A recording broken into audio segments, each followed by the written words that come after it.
Welcome to another edition of Perspective 254. My name is Agility Ekesa. In our typical episodes, we like to plunge into deep-rooted policy issues ranging from economic concerns, poverty, and the ever-evolving political landscape of Kenya. Remember us discussing our Ruto's cabinet of the absurd?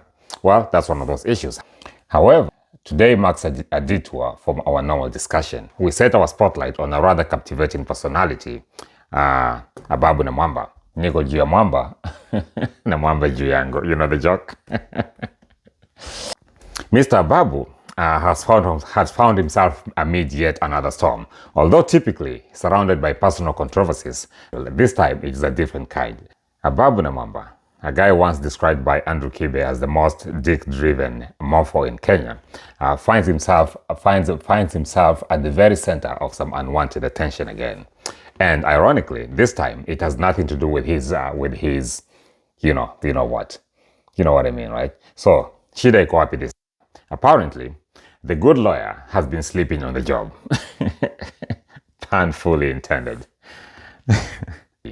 It would really be in line with expectations if the controversy would have something to do with some chick that he's been caught with, or some place that he stuck his ding dong when he was not supposed to be doing that. Let's not make too much of this, but here's a photo of Mr. Ababu Namwamba's bedroom back in his home in Budalangi. The man has obviously put a lot of work into that room, as you can see. Wouldn't you agree? I mean, that's your bedroom right there. I mean, if you want to impress a 23-year-old slay queen whose only talent is having the ability to dance on camera, and then you probably want to make sure you have a bedroom that looks exactly like that, or something along those lines. Otherwise, watashinda tu wamekula fare yako if you don't have that bedroom.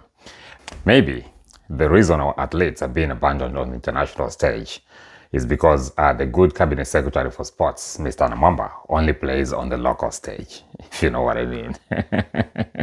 Ababu's stage is obviously not international, it is local, if you know what I mean. Check out this. Anyways, this new controversy that Mr. Namwamba finds himself in is new ground to him, totally uncharted territory. Mr. Ababu, when it comes to performing his duties as a cabinet secretary or minister for whatever during either Uhuru Kenyatta's or Ruto's administration, this guy has it nailed down. His reputation is impeccable. It is without blemish. He can perform as a CS. No one could accuse him of dropping the ball when it comes to being a cabinet secretary. Until now, of course. Unless you're talking about some two balls that he's been known to drop all over the place. And lately, the whole country seems to know where them two balls are being dropped, allegedly. Please note that I said allegedly because I don't want to find myself in police custody for making a claim about some socialite. Well, like this guy did, he said some stuff that everybody knows and found himself in trouble, which actually makes me wonder just how much power, just how much influence does this dancer have that one cannot say anything about her bila kujipata in custody. Back to Namwamba. Shida ilikuwa inaingilia tu kwa extracurricular activities. That's where he used to find himself in trouble. But this time, for a change, kuna vile hata kwa ofisi kuna shida. Because the cabinet secretary is not bothered. No one is there.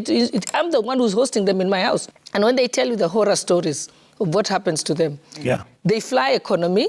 The AK officials and the ministry officials are flying business class and first class. Sometimes they have a layover of 14 hours. Yes. If you look today, I checked as late as yesterday. Look for the Talanta Hela App. It doesn't exist. They told us it was launched. It doesn't exist. They were wearing fake sports uniforms. They were wearing, I think it was fake Adidas or knockoffs from River Road. It just asks you, by the time a country reaches a point where our athletes are wearing fake uniforms, there is really something wrong. And there's something wrong with the management of sports. According to Gladys Shalay, Namwamba had not implemented most of the ministry's policies, including the creating of the Talanta Hela App. Namwamba has neglected the sportsmen and women of this country, representing the country in international events. She claims that rogue ministry officials have taken the space supposed to be reserved for athletes while the CS remains unbothered by the whole thing. Shalay's comments came hot on the heels of Nandi Senator Samson Cherargei back in the National Assembly's move to grill Namwamba over the alleged mishandling of the athletes. I echo the sentiments of Kimani Ichung'wah, Majority Leader of National Assembly, that the CS Ababu Namwamba continues to mismanage into oblivion our beloved sports. How can a ministry officials fly first class with their girlfriends to the Olympics in Budapest, Hungary, at the expense of our athletes, said Chirangai. House Majority Leader Kimani Ichung'wah had expressed disappointment with how the CS was managing their affairs at the Ministry of Sports, accusing him of enjoying government privileges at the expense of the athletes. As of August 17th, Majority Leader Kimani Ichung'wah ruffled feathers concerning the ministry's performance, citing failed leadership. You are not made a minister in this country to fly flags in the streets and push and bulldoze your way through traffic with Subaru escorts. You are made a minister to serve the people. And if you are made the Minister of Sports, you must serve sports and sportsmen and women of our country. And it's indeed extremely sad that such good ambassadors of our country can leave our country without due recognition by the ministry charged with that responsibility. And to make matters worse, they go represent our country out there, they win, come back, and not a single officer in the ministry or the minister himself has the decency and the courtesy to receive them at the airport and even to recognize and appreciate the good work they have done for our country. But when you're Minister for Sports, your core business is managing our sportsmen and women. The Minister, Honorable Speaker, must appear before this House, and I will cause his appearance specifically to tell this House and to tell the people of Kenya why he lacks the time to attend to people who are representing our country and are good ambassadors of our country, Honorable Speaker. Because that is the biggest responsibility, Honorable Speaker, as you were saying yesterday. Members of Parliament, as the people's representatives, must hold ministers to account. And you remember the Talanta Hela initiative, previously mentioned by Honorable Shelley? Yeah, that one. When it was first made public through a draft 2023 budget policy statement on January 18th, Talanta Hela was presented as an ambitious plan by the government to rebuild and monetize sports and the creatives industry. There was fanfare and celebration when Ababu Namwamba unveiled the various committees and a council to realize the ambitions of the program. He would head the Talanta Hela Council, meant to give vision and overall policy direction to the initiative. One notable presence on this council was a social media personality, a lady whose only notable achievement to this point had been to appear on a TikTok video dancing to a song called Okonkwo. That was our only notable achievement. The joke on the streets, though, and on Twitter, was that the good cabinet secretary constituted this committee with one goal and one goal in mind only. Once the mission was accomplished, and then there was no further need for the committee, it had to be abandoned. We all know what the goal was, according to Twitter, not me. Allegedly. Don't want to get myself in trouble. I will let Mr. Kibe explain to you in a graphic details as only he can do it.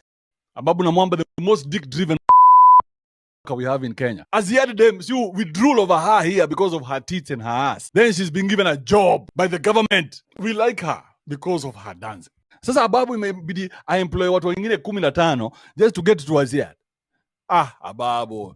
So now, after the mission was accomplished, in a gazetted notice, Namwamba revoked the council and the technical committees and revoked their appointments along with that. The swirling allegations around our sports cabinet secretary Ababu Namwamba signal deeper issues within Kenya's sports administration. The narrative isn't just about our luxury travels or alleged mistreatment of our athletes.